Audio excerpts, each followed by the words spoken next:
Hello दोस्तों, मेरा नाम डॉक्टर रिकिन हसनानी है। मैं एक पल्मोनोलॉजिस्ट हूँ जो उदय ओमनी हॉस्पिटल में काम करता हूँ। आज 24 मार्च को वर्ल्ड ट्यूबरकुलोसिस डे है। आज मैं आपको ट्यूबरकुलोसिस के बारे में थोड़ी जानकारी दूंगा।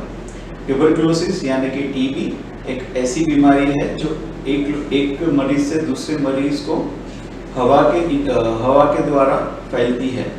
ट्यूबरकुलोसिस एक मेजर कम्युनिकेबल हेल्थ प्रॉब्लम है, मतलब एक ऐसी बीमारी है जिसके तकरीबन एक साल में 10 मिलियन केसेस वर्ल्ड वाइड होते हैं, जिसमें से 25 से 26% पेशेंट्स सिर्फ भारत में होते हैं।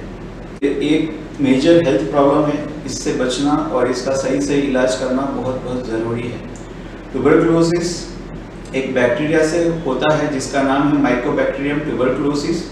एक मरीज जिसको ट्यूबरकुलोसिस होता है, जब वो खांसता है तो ये बैक्टीरिया हवा में फैलता है, जिससे दूसरे मरीज को ये बीमारी फैल सकती है। ये बीमारी के सिम्टम्स यानी कि लक्षण ऐसे रहते हैं कि मरीज को बुखार आ सकता है, खांसी रहती है, वजन कम होना, भूख कम लगना, रात के टाइम पे पसीने छूटना, ये बीमारी के लक्षण रहते हैं। 70 से 80% मरीज को ये बीमारी फेफड़ों में ही होती है, लेकिन ऐसा तकरीबन 20 से 30% मरीज को ये बीमारी दूसरे ऑर्गन्स में भी हो सकती है, जैसे कि दिमाग है, किडनीज है, हड्डी है या लीवर है। ऐसे दूसरे ऑर्गन्स में भी कम पेशेंट्स को होती है, लेकिन ये जगहों में भी ये बीमारी हो सकती है। कभी कभी फेफड़ों के एतराफ या पेट के अंदर ये बीमारी से पानी भी भरता है। ये बीमारी का निदान हम बलगम की जांच से, छाती के एक्सरे से, और अगर हम दूसरे ऑर्गन्स में ये बीमारी का सस्पेक्ट कर रहे हैं, मतलब सोच रहे हैं कि दूसरे ऑर्गन में हुआ है, तो वो बीमारी का निदान हम वो ऑर्गन्स के टेस्ट से करते हैं। लेकिन जैसा कि मैंने बताया, 70 से 80% लोगों को ये इन्फेक्शन, ये बीमारी फेफड़ों में ही होती है, तो हम इसका निदान छाती के एक्सरे से और बलगम की जांच से करते हैं। एक बार निदान होने के बाद इसका इलाज 6 महीने तक का रहता है। अगर ज़रूरत पड़े तो हम इसको 9 महीने तक भी देते हैं। इसका इलाज में हम 4 दवाइयों का कोर्स रहता है, जो रेगुलर हमारे डॉक्टर्स के एडवाइस के हिसाब से आपको लेना ज़रूरी है। अगर ये इलाज बीच में रुक जाता है तो भारी वाली मुंडी रकम टीबी हम जिसको बोलते हैं, वो आने का रिस्क रहता है। एक बार अगर टीबी का इलाज सही हो जाता है तो फिर से टीबी होने का रिस्क बहुत कम रहता है, अगर आप 6 महीने का इलाज पूरा ले लेते हैं तो। लेकिन एक 100 जने में से 1 या 2 जने को फिर से ये टीबी हो सकता है।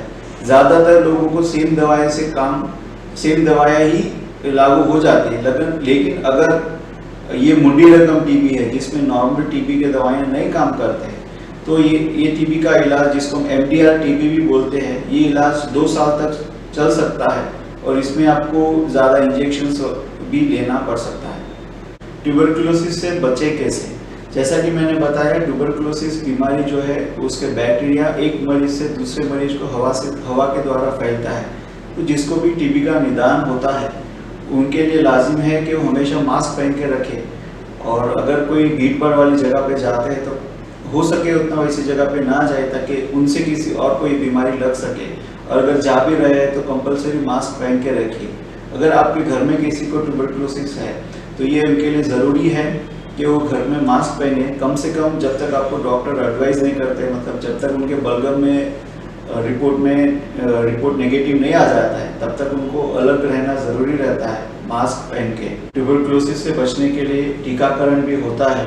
BCG वैक्सीन जो टीबी के लिए दिए जाते हैं, नवजात शिशु को हर हॉस्पिटल में जन्म के दिन या उसके अगले दिन हर हॉस्पिटल में ये टीका लगता है।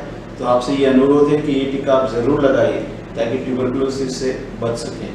नए वैक्सीन्स भी डेवलप हो रहे हैं जो शायद एडल्ट्स को यानी बड़े लोगों को भी हम दे सकेंगे, लेकिन फिलहाल इसके लिए अभी अप्रूवल नहीं है। तो ये पाइपलाइन में है, मतलब डेवलपमेंटल स्टेजेस में है।